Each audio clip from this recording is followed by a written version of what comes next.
Hey boys and girls, it's me, Miss Guzman again, and welcome to video number 2 in presentation skills. Remember, in video number 1, we talked about the hook and the introduction. So we've talked about how to draw the audience into your presentation. You want to take about a minute to do that hook and that introduction. Now you're into the body of your presentation, which is presenting your product. In presenting your product, I'm recommending about 5 minutes to take to present your product because overall you need a 7-minute presentation for my class. Remember, you're taking all of that research from the whole year, you've created a fabulous product for people, and now you want to show it to the audience. Many of you chose to do an electronic version of your product. An electronic version was a website, a video, an Adobe Spark page, any number of those electronic media. Now, when you have electronic media, you're going to be presenting with the projector behind you or slightly beside you like this. And so you're going to want to make sure that you're facing the audience the way I'm facing the camera now.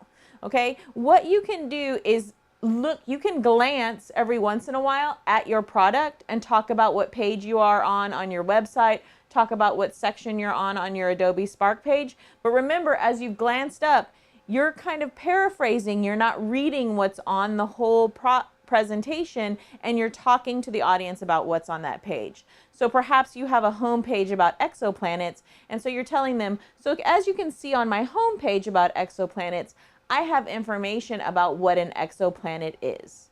Okay? And then you can go through and show some of the pictures that you have, and you can give a short description of what an exoplanet is.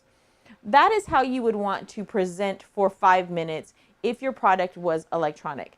Going back to the electronic product and mostly going back to your audience and talking about. You're summarizing. This is something that you have to practice. We've practiced it some at school. I do expect you to practice it some at home as well. It just takes that practice of getting it in that 5 minutes. The next kind of product you could have had was some kind of model or perhaps a pamphlet. Some of you wrote a children's book. Some of you did an activity for teaching, for education. So I'm going to show you kind of how to present with a model. My model is not heavy, so it is something that I can pick up and show to the audience. What I created was I actually created a presentation about biodiversity in Texas, which means all of the different species that are in Texas. So some of the things that I'm going to show you today are my birding book and my flowers and my trees book. And I'm just going to show you how to present those. One of the ways you can present is to hold it up this way and for people to see. Also in the classrooms, you'll have an Elmo, which can project it again with the projector onto the white screen, but that turns again into more of a digital presentation. So if you want, you can do a quick presentation holding your model, and then you can send this around the room or let people know that it'll be available near your trifold for them to look at. I would point things out in my model. So in the beginning of my model, I created a section where it shows myself doing some of the research and what it looked like when I was doing the research and taking the pictures. I have a table of contents, and then I created this resource in order to help children understand better the native bird species that we have here in Texas. People don't realize how many species actually come from Texas. So I made these pages colorful and informational. They have the common name, the scientific name. See how I'm looking at the model and then I'm looking back at the camera, which would be my audience. There's the family. The location is where in Texas that you would find these birds. Their habitat, which is what type of area in Texas they would live in. So again, I can look at my model, but I don't want to spend my whole amount of time strictly looking at my model. I can talk about how I created my model, what went into the model, and what the benefits are. I can also show here how at the end of my personal model, I created a section of invasive species or introduced species, which aren't actually part of Texas, but I wanted people to know what to look out for because there are species in Texas that aren't part of it. So again, I was holding that up and talking to the audience. I am allowed to look at my product, but I need to go back to the audience.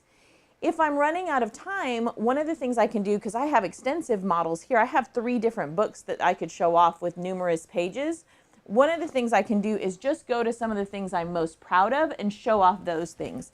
This is my whole flower book. It would take me minutes and minutes and minutes to show off the whole book.